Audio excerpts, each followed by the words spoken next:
The concept of immersion is born out of a few fundamental ethical doubts. It is also born out of the researching of research.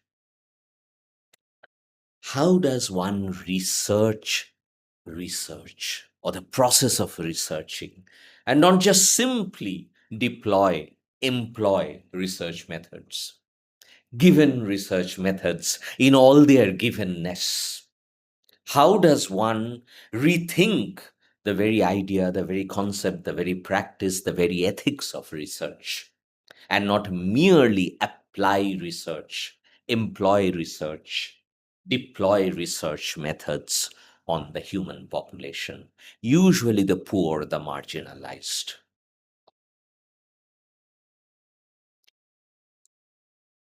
Ethical doubt one is born out of a poem by Abhay Khaka.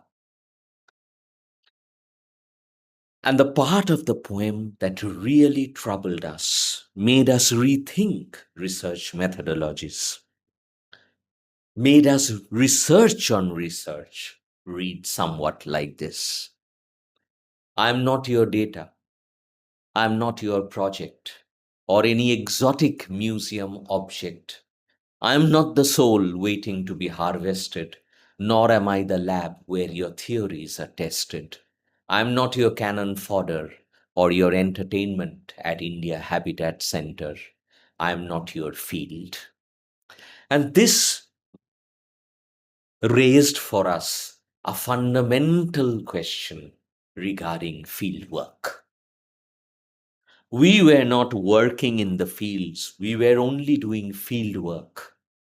And field work meant going out and researching on the other, usually the poor and the marginalized other. And here, Abhay Khaka is speaking for the Adivasi. One could speak for the Dalit woman as well. And he's speaking for the Adivasi and telling us at the university, I'm not your data. I'm not your project.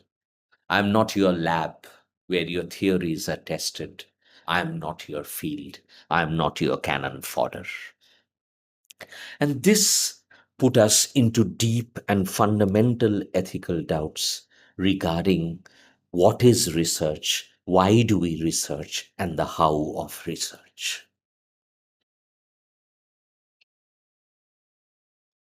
The second ethical doubt is born out of the work of the Portuguese anthropologist Eduardo Viveiros de Castro. And the book from where this quote is taken is The Relative Native, Essays on Indigenous Conceptual Worlds.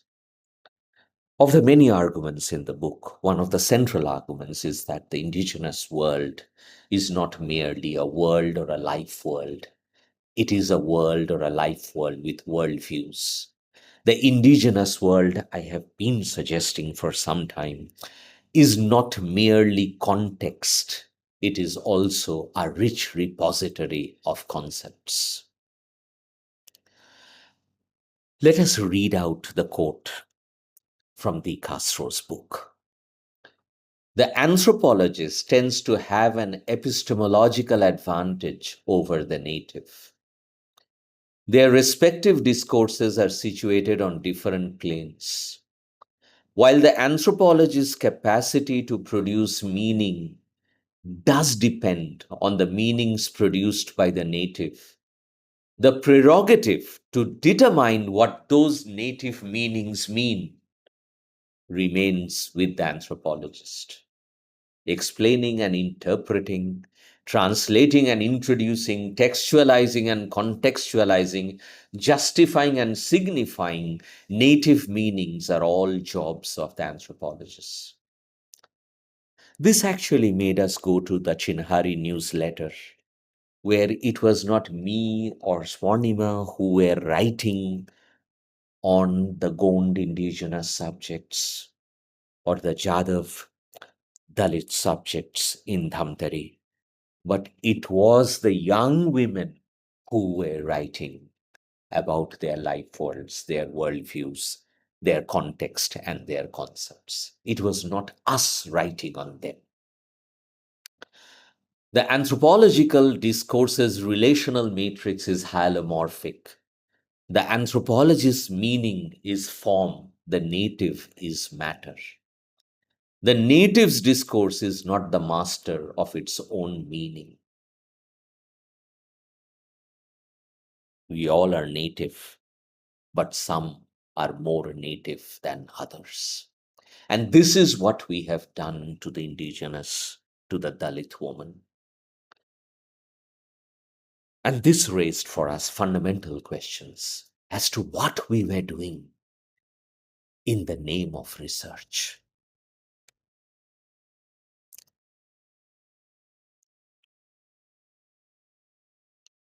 The third ethical doubt was about academic extractivism, the extractive and appropriative nature of academic research. Extractive and appropriative of indigenous and Dalit life worlds and worldviews.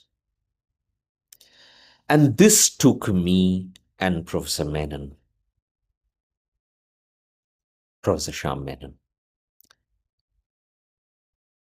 to two ideas, two sets of ideas, something we had worked very hard at the Center for Development Practice and now are trying to birth at the School of Liberal Studies at BML Monjali University. Something we had done at the Center for Development Practice with Imran and Ishita and the 112 development practice scholars or fellows. And now with the BA Liberal Arts Liberal Studies students at the School of Liberal Studies at BME. One format is to have a research question beforehand and then find a field and then do field work, do either a survey or do ethnography. But the model over here is that I already have a research question in my head, and then I'm looking around for a field with a torch. And then we find a field, we do field work, we gather data, we gather knowledge, and we come back. Would the inversion of this relationship between research question and field lead to a near non-purposive immersion in community contexts? Could the immersion lead to the accidental arrival at and the birthing of a shared concern as also a shared research question? It's not my question. It's a shared question. It's not research on the subaltern. It is research with the subaltern. More a concern than a research question. Could genuine and authentic reflection on the concern lead to co-researching with communities, and co-researched findings could then lead to co-transformative praxis? Of course, this can lead to developmental managerialism, and there could be two sets of problems. On the one hand, political or developmental vanguardism. We know what is good for the poor.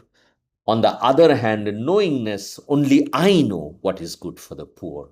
I know theoretically what is good for the poor from the university. We sometimes get into these kinds of pronouncements. I would call it knowingness, building on Jonathan Lear, and the other one is vanguardism. How do we come out of vanguardism and knowingness and immerse ourselves at a site without a prior set of questions? And let the question emerge, get birthed from the site, or what you may call the field as well. And here, the field has become a classroom for the student. We had a very strict division between classroom and field. How can the field become a classroom? And is not our classroom a field? A field of power, a field of class, caste, and gender relations. In that sense, it is an inversion of the classroom field division. And here the field is birthing a question. The field is becoming a classroom for the student. The field is also becoming a mirror for the student. The community is becoming a mirror for the student. The student is seeing herself in the community, seeing herself in the field, seeing her privileges also in the field and the community, seeing also what we don't know. What are our limits of knowledge? And in that sense, there can be a shared concern. And the shared concern can then be worked upon together, collaboratively, cooperatively. And the final point over here is that it need not be restricted to mere knowledge production. If it's a shared concern, the community and the co-researcher may walk towards co-transformative praxis. If there are problems in relationships of caste, we may want to transform those problematic relationships of caste. So it is not merely knowledge production, it is also transformative praxis. And here the medical metaphor becomes important. It is never enough to diagnose, it is important to heal. So we have to move from social suffering to social healing. And does the process of cure or of healing or of therapy produce new knowledge? Yes. The long history of psychoanalysis and medicine, and Freud stands between medicine and psychoanalysis, shows us, teaches us that the very process of transforming lives, healing inner disquiet produces new knowledge about processes of healing, processes of cure, process of transformative cure or transformative healing. In that sense, studying a society, studying suffering produces a set of knowledge, one set of knowledge, and transformative processes produce another set of knowledge, which sometimes actually we call clinical research in medicine. Actually, the very process of healing or of cure or of therapy or of chemotherapy or of cancer therapy or of surgery produces new knowledge in medicine. It is not merely diagnosis. Psychoanalysis, the very process of therapy, the very process of transformative healing produces new knowledge about us, about the human world, about human lives, about human psyche, and about human bodies. So, in that sense, immersion opens up space for a doubled up production of knowledge. On the one hand, knowledge produced of social suffering, on the other hand, knowledge produced of social healing. And both may combine to give us a much better understanding of the world and of life. Most of the political positions, Marxism, Ambedkarite positions, feminist positions, queer positions, ecological positions, most of the political positions, especially Marxism, has done very well in social diagnosis, but Marxism has seriously faltered in social healing, in social reconstruction, in social transformation. It has done well in critique and diagnosis of suffering, but it has become very violent, very vanguardist, and very problematic in its efforts at building new societies, in its efforts at building collectives, in its efforts at building collective cooperative trust. Birth collective processes of collectivization, more importantly, processes of cooperativism, as Tagore puts it, Shamobaya, okay, Samavaya, cooperativism, as Tagore puts it. These are very, very difficult processes. And Um, uh, uh, this is something many of us want to work on.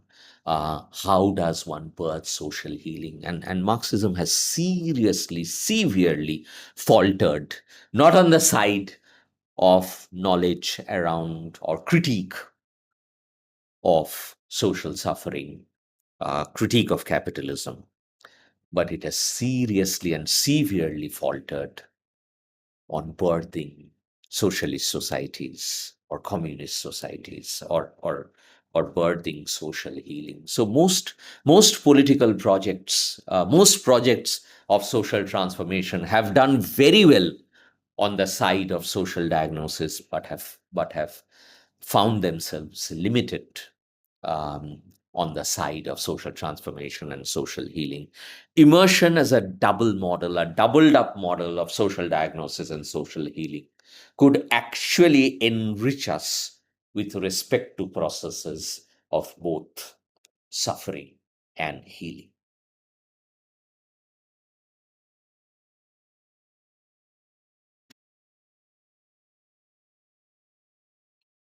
A quick take at immersion in terms of a structure. Immersion, hence, because it is about relationship building, because it is about understanding the other, it is about setting up a process of listening, relating, communicating. Um, it requires a longer duration, usually many months. Short visits are insufficient for a deep relational knowledge, number one. Number two, embodied co presence, living alongside community members, sharing daily routines, chores, and problems. Community here is a space for two-way learning. As I have said already, is the field a classroom for the student? Is it a mirror? Is the student going to the field with a torch, or is the student going to the field with a mirror? Mirror in which she sees herself. Here, the community is not a site of data, but the community is a teacher. Students bring back as much as they take. Ethical vulnerability, entering the field not as an expert, but as someone willing to be transformed, changed. Slow research rejects the project timeline mentality, prioritizes time for trust, intimacy, and shared projects. And the movement is from knowing to doing to becoming. Immersion is not only epistemic, knowing, but also ontological, becoming and becoming otherwise, transforming or co becoming. The community is transforming, the student or the researcher is also transforming. And in that sense, immersion, I have tried to give a quick look at what it is, and these are processes that become important in immersion.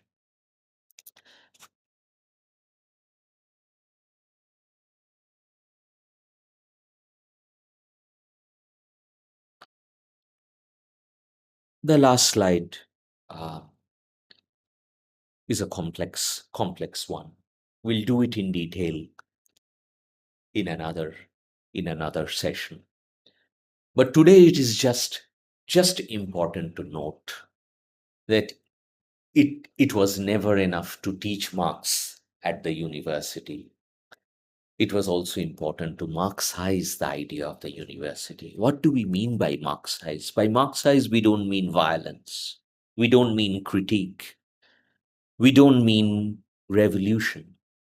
By Marxize, we mean, in this discussion on immersion, slow, sustained transformation of not society, of not community, but of ourselves. It is a movement from the brain to the hand.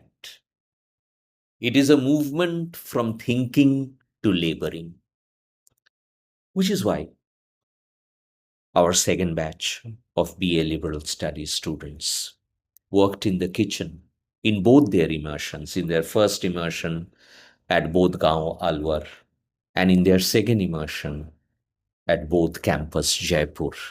And in the second immersion, we did not even request them to work in the kitchen, but really they got up in the morning and went to help, um, you know, uh, our friends who were working in the kitchen from morning till evening, trying to feed all of us. And it was so heartwarming to see our students contribute to laboring activities. So Marxize the university means a very different thing. It means we wash our own dishes. We don't make a Dalit worker or a Dalit woman wash our dishes. We wash our own dishes ourselves. We get into laboring activities, we contribute to laboring activities, and we do not make a head hand, brain hand divide. And this is also to make the university Gandhian or Tagorite. Three thinkers repeatedly problematized the head hand divide, or the brain hand divide, or the thought laboring divide, which is also the gender divide between man and women. Men think, women labor in the kitchen. In that sense, these three thinkers, and the large body of feminist work, of course, but the three thinkers are Marx, Tagore, and Gandhi. All three wanted to break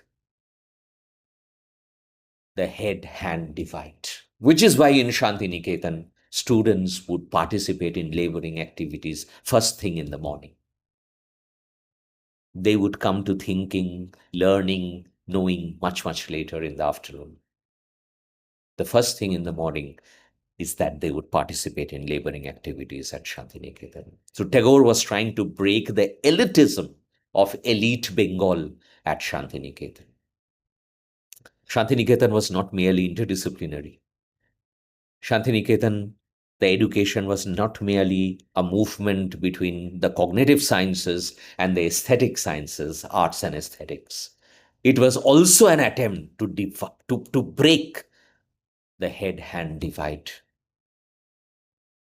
The thinking subjects, those who know, and the doing subjects, those who do. In other words, it is not enough to teach Marx, Gandhi, or Tagore or feminism at the university. It is also important to Marxize, render Gandhian, render Tagorite, render feminist or feminize the university, and break caste divides. Caste divides of those who can read the Vedas and those who clean the drains. The caste divide of head and hand. This caste divide is what immersion tries to break and create subjects who are not into the divide of thought and labor, of capital and labor, of Brahmin and Shudra, of Brahmin and Dalit, of Brahmin and Adivasi, of man and woman, which actually takes an abstract, perhaps a higher order form, the divide between head and hand. And this head hand divide, Marx, Tagore, Gandhi, all three in their respective spaces tried to break. And immersion helps us, allows us to look at it and birth new becomings, new subjects. In that sense, immersion uh, is not so much or not only knowledge production about social suffering and social healing. It is also a self-transformative process for us researching subjects at universities.